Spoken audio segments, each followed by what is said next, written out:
In hour 16, we begin to teach the students some very dynamic forms in conversation. Many times it's going to it will combine 2 or 3 patterns in one sentence or question. So in hour 16, we study what is often referred to as indirect discourse. This is basically maybe 15-20% of most conversation is where people are saying, he said that, I didn't say that, and what did you ask him? I asked him blah, blah, blah. I asked him what he was doing. So this is a snapshot of how those patterns are related in English. You see here a couple of notes at the bottom. That, if you see an underline, that means that it's optional. In these parts, there's 6 parts here. 1, 2, 3, 4, 5, 6. If everyone knows who you're talking about, you don't have to say to him. He said to come. He told me to come. He asked me to come. These, you need the object here. When we get down to the bottom here, this is not necessary either. But in these forms, it is necessary. One thing to prep you here, the past tense of ask is A-S-K-E-D. The pronunciation sounds like A-S-T. He asked me to go. That's the easiest and simplest pronunciation, even though it's spelled A-S-K-E-D. So he said to go, he told me to go, he asked me to go. In the direct sense, you're just saying, please go. In the negative, please don't do that. But if you're relaying what other people have said, he said not to do that. He said don't do that.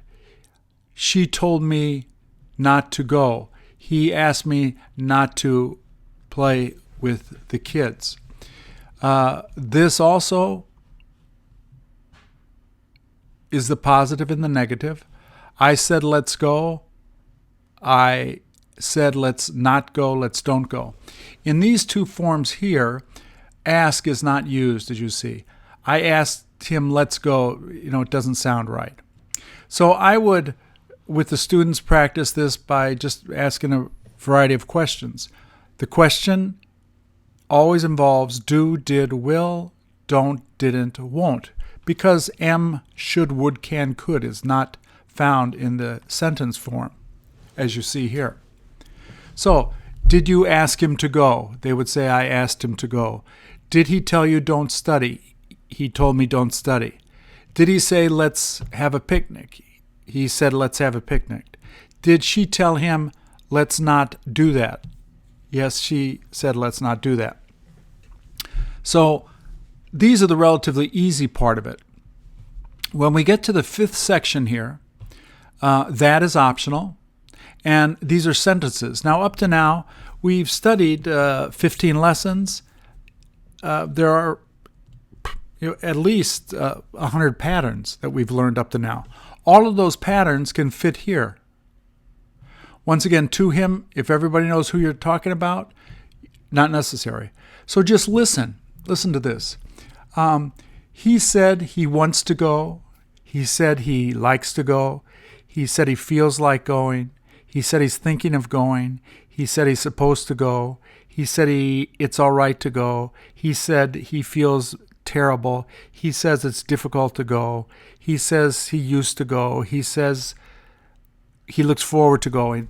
All of the patterns that we've learned up to now are going to be utilized in this pattern. Here, sometimes people say, he told me what he did. She told me where he went. Now, when you're using this section here, what, where, why, when, who, and how can be interchanged here. He told me how he did it.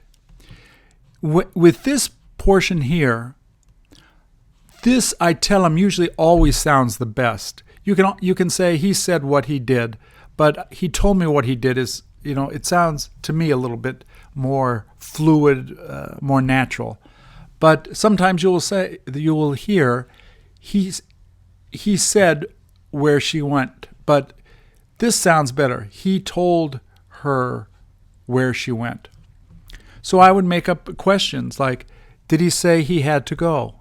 He said he had to go. Did he say he saw her arguing? He said he saw her arguing. Go through a variety of this. Initially, these simple 6 patterns, you'll find, or it's been my experience, that students sort of stumble over them a bit. It takes maybe, in about 3 hours from now, they'll become quite comfortable with it. In the beginning, it becomes a bit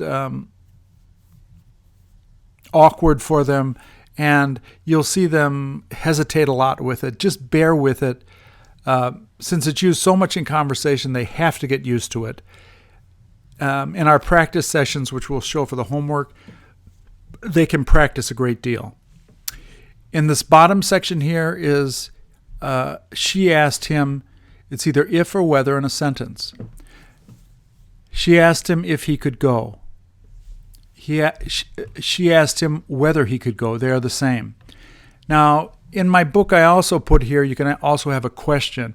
He asked him, did he go? But I start with this because I think this is used the most, and because my experience is that this is a little bit confusing at the beginning for students, I have them stick with this scenario. What, where, why, when can be substituted here. I asked him when he wants to go. I asked him where he is thinking of going. I asked him what he had to do. I asked him how he did it. So there's a variety of ways that you can practice this with students. You can make the question, do you have to go? And they would say, you asked if I had to go. Did it taste good? You asked if it tasted good. So you'll just, when you go through some of the reviews, you will see how I sort of weave in and out of the patterns to get this. But this is the main sheet that we're going to be showing them and reviewing with them. Once again, expect a little bit of pushback because it takes a little while to get used to this, although it's so much used in conversation. This PDF basically has some, a lot of the questions. What did you say to him to do? You can make your own little sentences here. I always try to use a pattern here to reinforce that with them.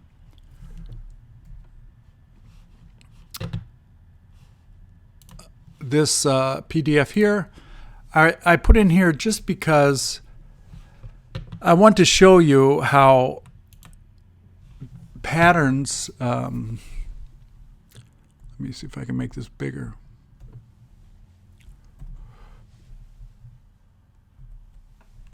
Sometimes the pattern, when the comes at the end of the sentence. I said I want to leave. I said he has to go. Do you see these patterns we learned? I told him we're going to leave now. Sometimes, though, the patterns that we've learned will go in the front. I decided to tell her I study English. He made me tell her I study English. I got to tell her I studied English. And then you will also find patterns you get on both sides.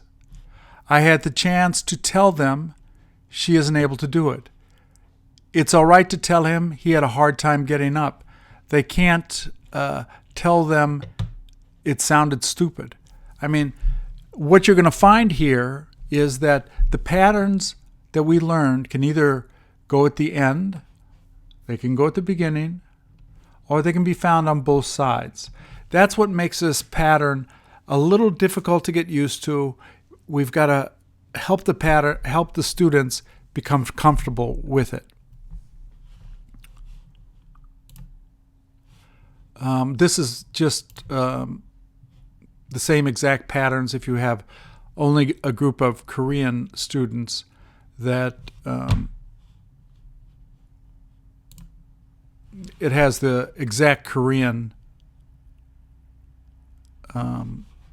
pattern. It helps them to relate to the patterns a bit better. These review sections here, once again, I can't emphasize enough, the students need to review what they've learned to reinforce good habits. These review patterns here, this is only regarding these top three with this pattern, this group of patterns that we're studying here today. And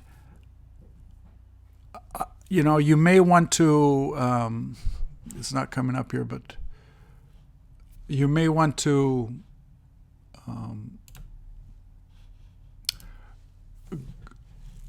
this isn't coming out here, but it will help you to review the patterns with the students. The video is not coming out here, so I'll stop it here. But indirect discourse, extremely important.